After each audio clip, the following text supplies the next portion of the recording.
Ever had an irrational fear of pins and needles? If so, you might be dealing with something called Belonephobia. This fascinating phenomenon is not just a simple fear, but rather an intense, often overwhelming dread of anything sharp. It's more than just a discomfort or a dislike, it's a fear that can sometimes border on panic.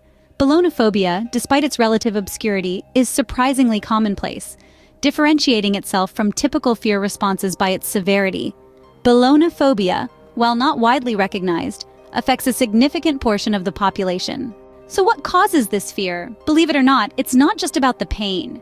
Delving into the root causes of Belonephobia, we can see it's a complex interplay of factors. One major cause can be past traumatic experiences. If someone has had a negative encounter with pins, needles, or other sharp objects, such as a painful medical procedure, this can imprint a lasting fear. But it's not all about personal history. Genetics can also play a role.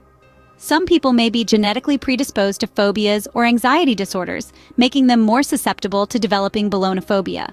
Then there's learned behavior. If a person grows up around others who are afraid of needles, they may learn this fear themselves. It's a classic case of monkey see, monkey do. And let's not forget, Belonephobia often isn't about the fear of pain, but the fear of sharp objects themselves. So, as you can see, Belonephobia can stem from a variety of factors, often deeply rooted in a person's past.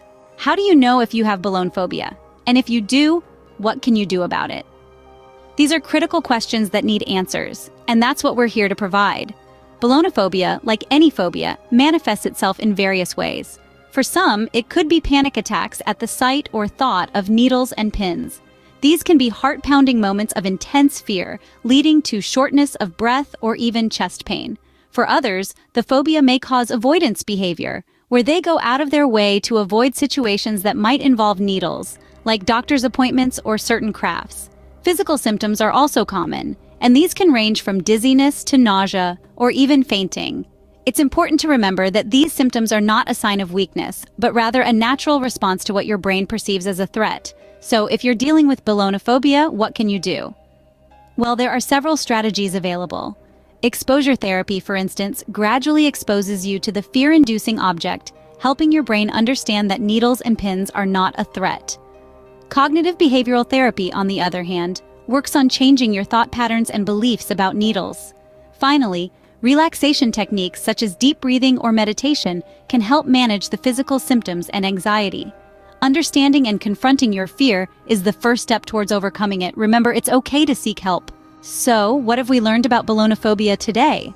We've explored its definition, delved into its causes, identified its symptoms, and discussed coping mechanisms. Belonephobia is a real and serious fear, but with understanding and the right help, it can be overcome. Thank you for joining us today. Don't forget to like, share, and subscribe for more informative content.